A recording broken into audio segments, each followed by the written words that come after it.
Pbbm. Kontrolado umano ng mga dilawan kaya naiiba ang pamamalakad nito.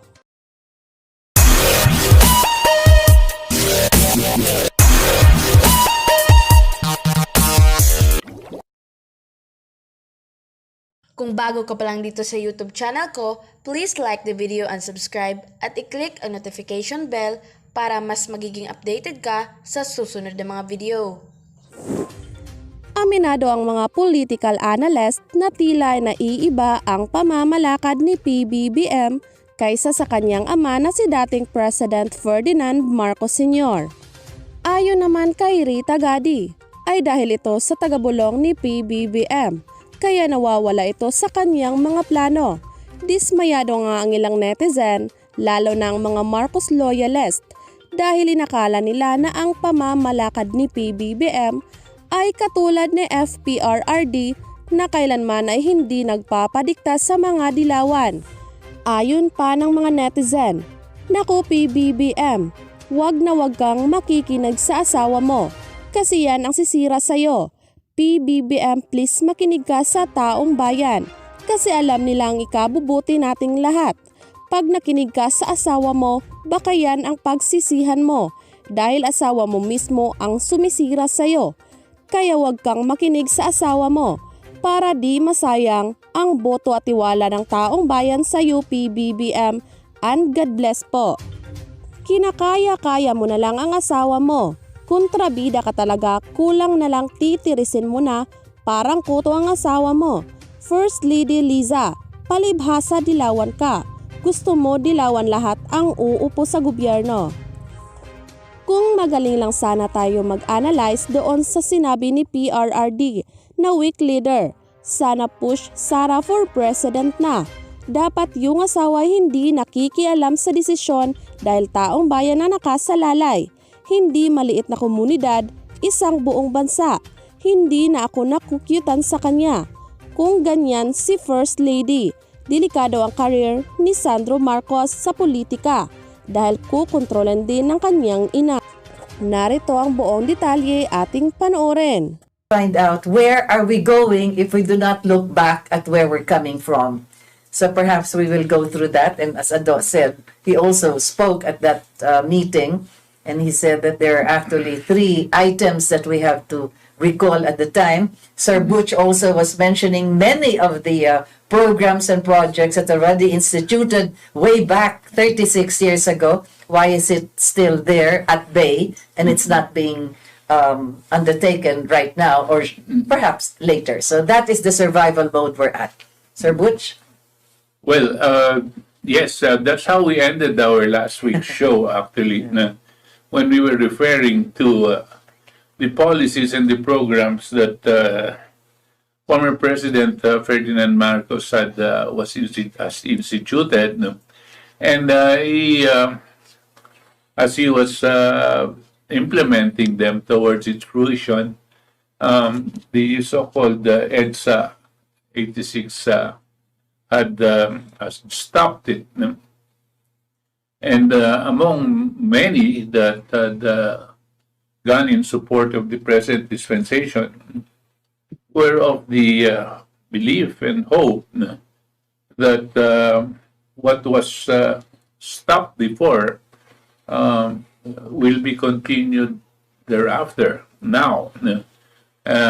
Because as the 3 of us agreed, we felt that what President Marcos had started was an unfinished revolution. You mentioned KBL. Yes. Kilusan. Yes, the movement. Kilusan is a movement. Not just a party. It's a movement moving towards a certain goal. Now, that goal has not yet been achieved because of the intervention of foreign interests and some other political interests. But I think a lot of our people, a lot of the 31 million voters are in the anticipation that this movement will continue to achieve the goals that have been laid out during those times. Exactly. Perhaps we're here precisely to remind our people exactly what is this that happened 36 years ago, this movement for a new society, because this is now a different generation altogether. And Ado has mentioned this as the unfinished revolution. He has it at the tip of his fingers, yes. Dahil mga kabansa ang hindi lumilingon sa pinanggalingan, kung matinik ay malalim. Ayun. And having said any student of commerce or management for that matter would be very familiar about basic objectives, strategies, and roadmaps.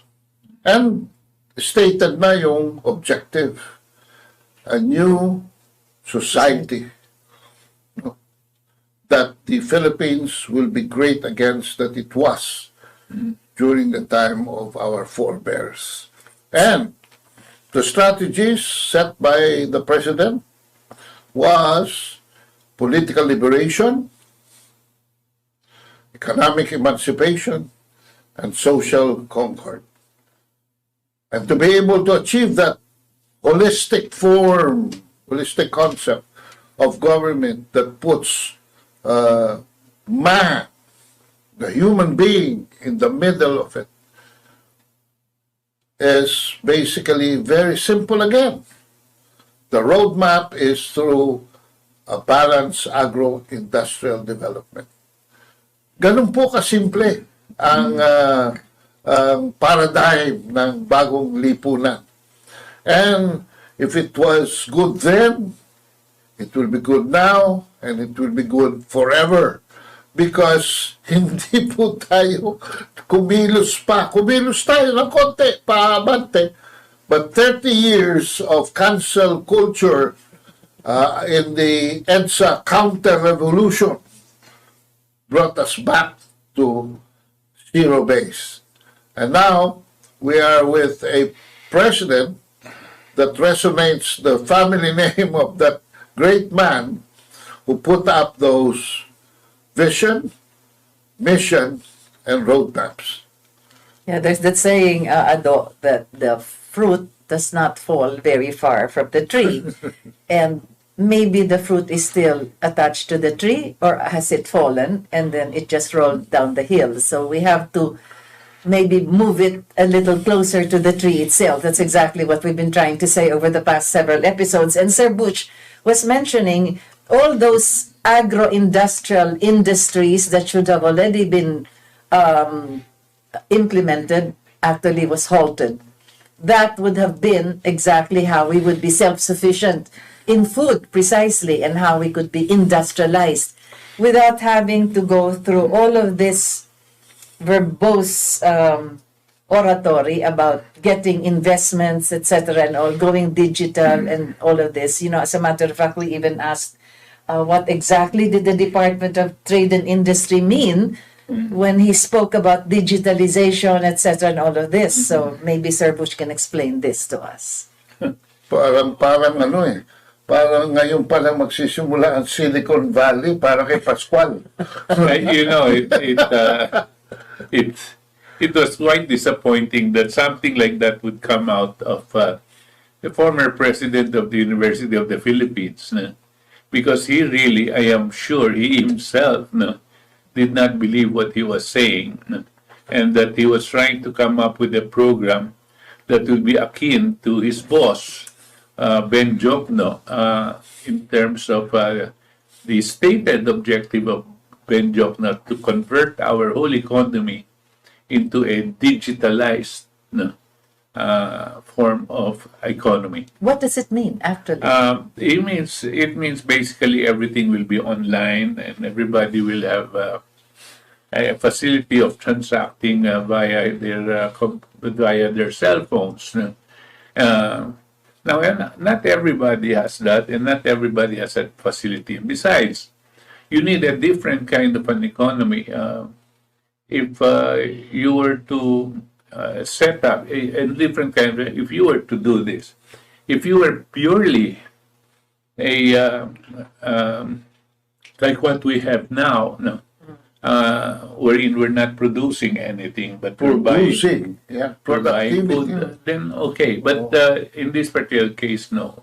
I just wanted to point out that the very people that President Bongbong Marcos now is depending on for his economic program are the very people who participated in the ouster of his father to be able to change the economic program of his father. His father was geared towards a productive economy. He set up that 11-point agro-industrialization program parallel to an energy development program which included the Bataan nuclear power plant and the nuclear energy development program. Now, they stopped that.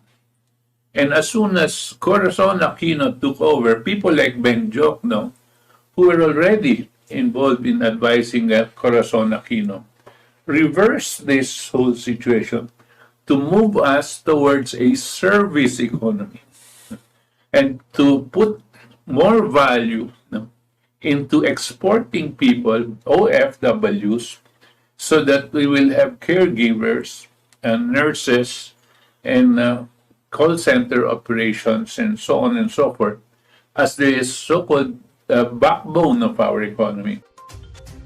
Sa video na inyong napanood kababayan, ano ang inyong reaksyon at komento ukol rito? Mag-comment lang po kayo sa comment section at huwag rin kalimutan mag-subscribe para mas magiging updated ka sa susunod na mga video. Thank you and God bless!